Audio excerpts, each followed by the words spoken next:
Hey Internet, it's RJ. Welcome back. Thanks for tuning into the show today. Now, today's episode, we're going to continue taking a look at banks' full credit card catalogs, this time focusing on Synovus Bank. So in typical fashion here, we'll learn a little bit more about them as a bank. They do have an interesting origin story. We'll talk about their earnings and redemptions. Of course, the cards themselves, they do have personal and business. Of course, come out on the other end, figuring out these cards are worth your time and consideration adding to your arsenal or not. So of course, if that sounds interesting to you, go ahead, press the subscribe button, and let's get to work.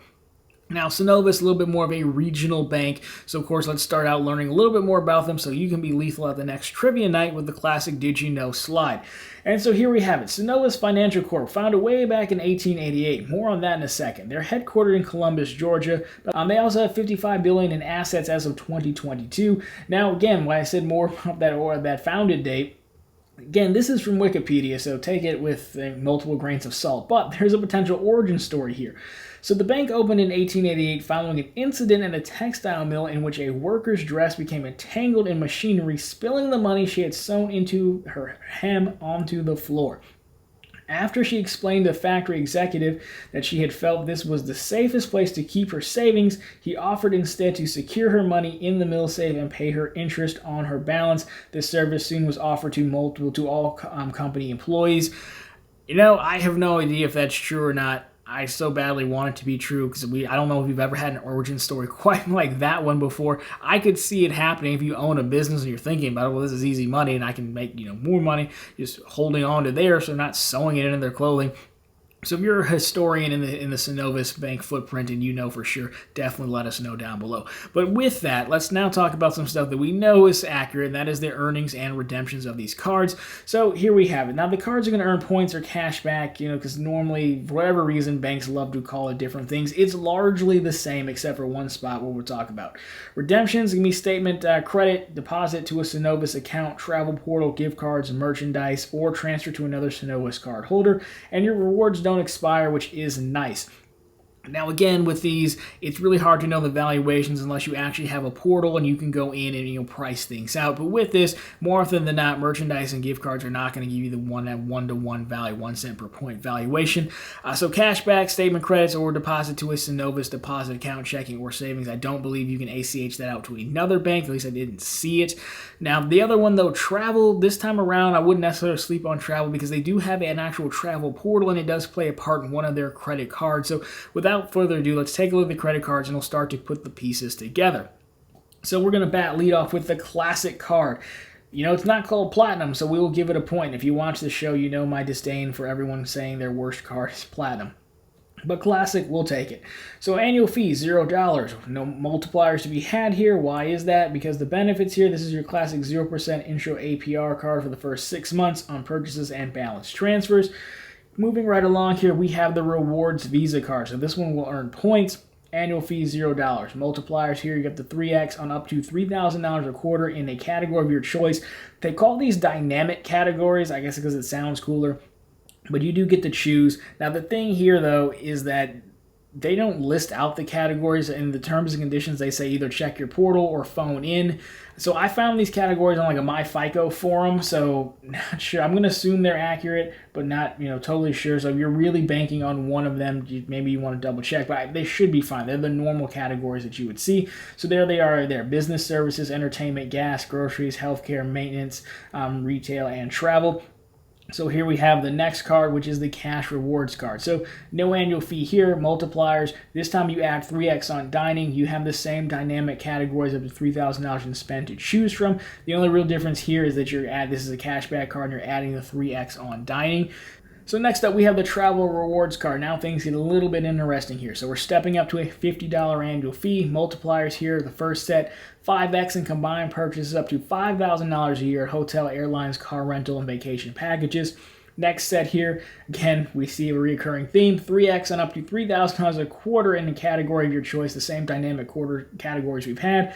Benefits here, points are worth 20% more when you redeem for travel through their travel portal, so that could be a little bit interesting. You do get the Visa benefits. This is a regular Visa card. But again, the travel portal comes into play here. Now we have a few business cards to take a look at, and we have the business card. And I am a fan when things are called exactly what they are. So again, no annual fee, no multipliers. Again, this is your classic intro APR for the first 6 months on purchases and balance transfers. Next up, we have the business rewards card. You can kind of see a pattern growing. No annual fee. Multipliers, again, 3x and up to 3,000 a quarter in these dynamic categories. It's possible, again, that these categories are different. Again, they don't list them anywhere that I saw. So, again, going off the MyFICO post, these are the categories that they have. So it's possible, but, it actually might be the same thing given the size of the bank. So just be aware of that. Then, of course, you have the business travel card. So this is basically the exact carbon copy of the one we just looked at, except this one has no foreign transaction fees, but you have the same 5x and the same 3x there. And so there you have it. That is Synovus' full credit card lineup. So, a little bit confusing because they don't make the categories, available, right, which would be nice. But overall, there you have it. So, thoughts here. And I think it's interesting because, you could go a few different ways. I think the cash rewards card is the most interesting one of them all. I think to get 3x back on dining for no annual fee card is pretty good. The only 3x back on dining does match, what you would get from a Freedom Unlimited or Freedom Flex. The only other card that's probably going to be a little bit better would be the US Bank Altitude Go card, clocks in at 4x back, so 3 for a small regional bank.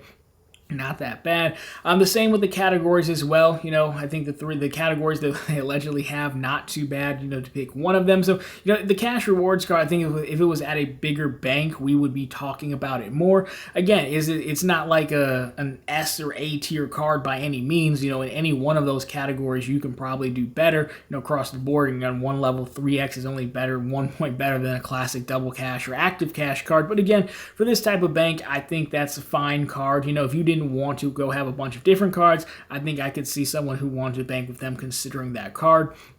Now, it's also funny to me that the points version of that card is basically a mirror copy, except the cashback gets the 3x dining, and then the points version does not. So for that reason, I would probably go cashback there. The travel cards, I don't know. It seems tough honestly to have the $50 annual fee on there. They're not terrible, right? And it really is probably going to come down to your setup. So because you can transfer points from these cards, they do specify that, right? So if you guys you and a player or two, maybe you're banking with Synovus, and one of you has a travel card, and then one of you has or each one of you has that points earning card, right, for one category as well. You can pool your points, go through the Synovus travel portal, get the 20% points boost. That could be something to look at. Again, I would still say you probably want to look around elsewhere at some of the other major issuers, right? Because again, you have the Sapphire Preferred out there, which is a $95 annual fee, which is more. But if you use that hotel credit, it drops to an effective annual fee of $45, right? And you get you probably get better multipliers, plus you can surround it by more cards if you're already willing to do the points transfer between you and a player too, or between you and multiple cards, right? So, that's why their cards are kind of interesting. They're for this size of bank, they're like close, right? They're like, hey, there's a travel portal, there's bonuses, we have a cash rewards card, which is it's not bad. It's just shy of like competing with like a US Bank Cash Plus. It offers 5x back on the two categories you choose, right? So, again, I say if you don't want to explore out farther, look at some of the larger banks out there, larger options, then this is fine. Again, just understand that you can do better. It may require you to have a few more cards to do better and be at a different bank than you want to. That's kind of how I would sum this one up overall. So, of course, guys, if you like this one, drop me a thumbs up down below. If you found it particularly interesting, consider subscribing to the channel. Again, posting content just like this every Monday, Wednesday, and Friday. Of course, right back here every Sunday with all the news you can use in the week that was in credit and finance. Of course, question for you guys. If you bank with Synovus, if you have any of these cards, especially the ones with the categories, sound off down below. Let me know what you think of it. How is it working out for you, especially that travel portal, or what other cards would you consider in their place? Love to get your thoughts on that. But anyways, guys, that's going to do it for this one. As always, thank you so much for watching, and talk to you very soon in the next one.